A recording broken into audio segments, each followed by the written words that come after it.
Hola. Muchas veces cuando estamos viajando y visitando un elemento patrimonial, cualquiera que sea, cualquier monumento, siempre nos quedamos con ganas de más, de saber algo más que lo que nos ha contado el guía turístico o bien el audioguía que nos han vendido en la entrada.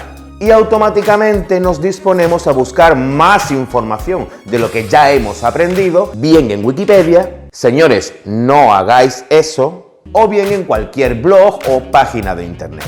Precisamente en este vídeo vamos a hablar de algunas curiosidades que no te cuentan en la visita sobre el monumento más visitado a nivel mundial.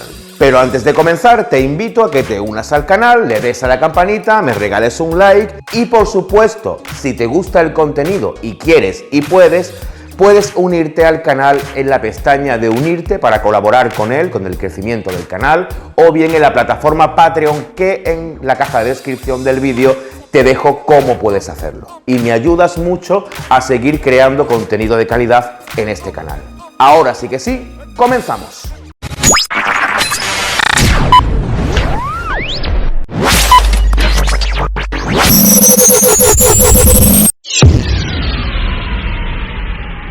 Hoy vamos a hablar del Coliseo, de algunas curiosidades del Coliseo. Ese monumento que todo el mundo conoce y que sirvió para la celebración de los ludis de la antigua Roma. En la antigua Roma, los ludis hacen referencia a los Juegos del Imperio Romano. Una tradición y unas costumbres y celebraciones que, aunque en un principio se relacionaban con un culto religioso, sin ninguna duda se llegó a convertir en todo un símbolo de la identidad del Imperio Romano. El Coliseo Anfiteatro de Flavio Vespasiano es un anfiteatro de la época del Imperio Romano, exactamente construido en el siglo I después de Cristo.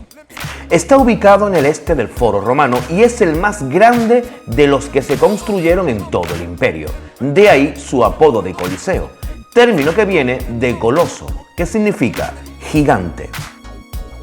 Conocido originalmente como Anfiteatro de Flavio Vespasiano, pasa a llamarse Coliseo porque a su lado había una gran estatua, el Coloso de Nerón, un monumento dedicado al emperador Nerón que ya está desaparecido. El Coliseo tenía un aforo para 65.000 personas divididas en 8 filas de gradas. En los anfiteatros del Imperio Romano, la gente, la población, no se sentaba donde le daban la gana. De nada servía levantarse temprano para coger un buen sitio, sino que todo estaba muy organizado y muy controlado, y tu lugar dependería de a qué grupo social perteneces. Todas las personas que vivían en el imperio, aunque no fuesen ciudadanos de pleno derecho, tenían su asiento reservado en la cavea, solo que ¿dónde tenías que sentarte? Las personas que se sentaban cerca de la arena eran el emperador y los senadores, y a medida que se iba ascendiendo en la cavea se situaban los patricios, los ciudadanos de pleno derecho romano y en las zonas superiores los esclavos y las mujeres. Tardó 10 años en construirse y fue inaugurado por el emperador Tito, una inauguración que duró 100 días. La vida funcional del Coliseo duró unos 500 años, celebrándose el último espectáculo en el siglo VI después de Cristo, mucho más tarde que cuando se produjo la caída del Imperio Romano en el 476. Tras la caída del imperio, y una vez que ya dejaron de celebrarse estos ludis, estos juegos lúdicos, el Coliseo se llegó a convertir incluso en un templo cristiano dedicado a los mártires. ¿Qué mártires? A los mártires que en los primeros años del cristianismo eran buscados y apresados por las fuerzas del imperio cuando la religión católica o cristiana no era la oficial del imperio, y a esos cristianos primitivos que iban apresando, los soltaban en la arena para que participaran en las bestialias, que luego voy a explicar lo que es. Como todo anfiteatro, tiene forma ovalada y consta de varias partes. La arena, donde se celebraban los juegos, y bajo ella el hipogeo, que era el sistema de galerías subterráneas donde se encontraban las mazmorras para los condenados a muerte, las salas de los gladiadores, las jaulas para los animales. Y además había varias trampillas y montacargas que comunicaban el hipogeo con la parte superior. En su origen, además, había grandes galerías de tuberías por las que se drenaba el agua tras los espectáculos de las naumaquias. Su fachada estuvo revestida de mármol y en cada vano había una escultura haciendo referencia a emperadores romanos o personajes de la mitología romana. Los juegos en el imperio eran muy importantes.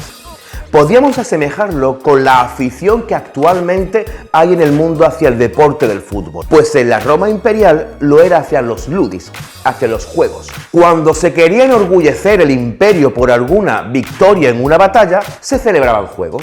Cuando se coronaba un nuevo emperador, se celebraban juegos.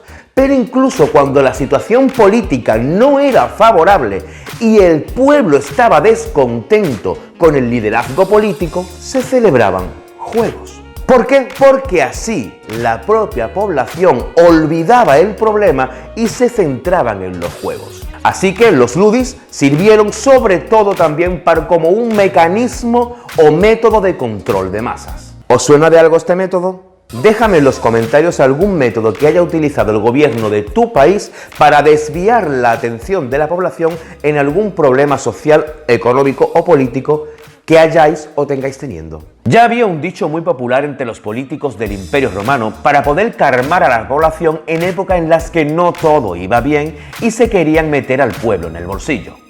Panet et circenses, es decir, al pueblo pan y espectáculo. A la hora de hablar del Coliseo, lo único que tenemos en cuenta son las luchas de gladiadores, pero lo cierto es que se celebraron muchos más tipos de juegos. Algunos incluso me atrevería a decir que no conocéis. Tenemos las venationes, donde se exhibían animales exóticos que luchaban entre sí.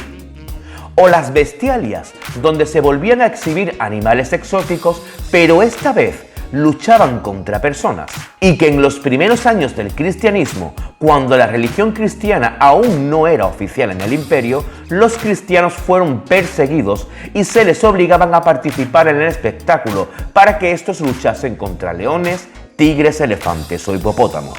Tenemos además las famosas muneras, que eran la lucha de gladiadores. Si queréis un vídeo especial sobre las muneras, solo tenéis que dejarlo en los comentarios. Y por último, las naumaquias, donde por imposible que parezca, se llenaba la arena de agua y luchaban barcos de guerra que se fabricaban en el mismo Coliseo.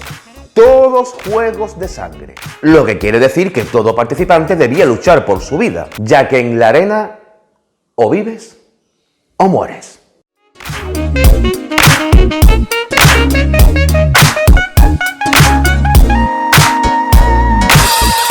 Los historiadores todavía no tienen muy claro cómo lograban llenar los anfiteatros, incluido el Coliseo, de agua para la celebración de las naumaquias. Pero lo cierto es que toda la documentación que existe, incluso contemporánea a la época, dicen que las naumaquias se celebraban. Cuando se prohibieron los espectáculos en el Coliseo, este fue usado como casas, almacenes y establos. Siglos después, tras un terremoto que golpeó a Roma, quedó en ruinas y fue usado como vertedero y como una cantera de la que se extrajo material para construir las actuales casas y edificios de la ciudad que se encuentran a su alrededor.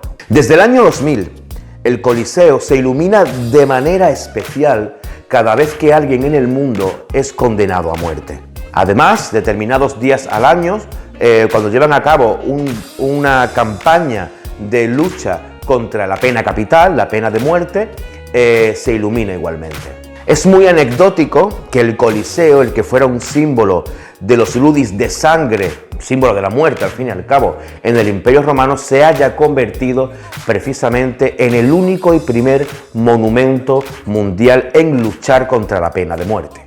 Al fin y al cabo, en la Roma imperial, el pueblo siempre quería juego y no se podía meter en la arena a cualquier persona, porque el pueblo quería sangre, el pueblo quería lucha, una entrega total de los participantes. Así que prácticamente los que participaban, al margen de los gladiadores que se dedicaban profesionalmente a ello y que venían de familias esclavas, los participantes eran esclavos apresados durante las conquistas de Roma a lo largo de todo su imperio.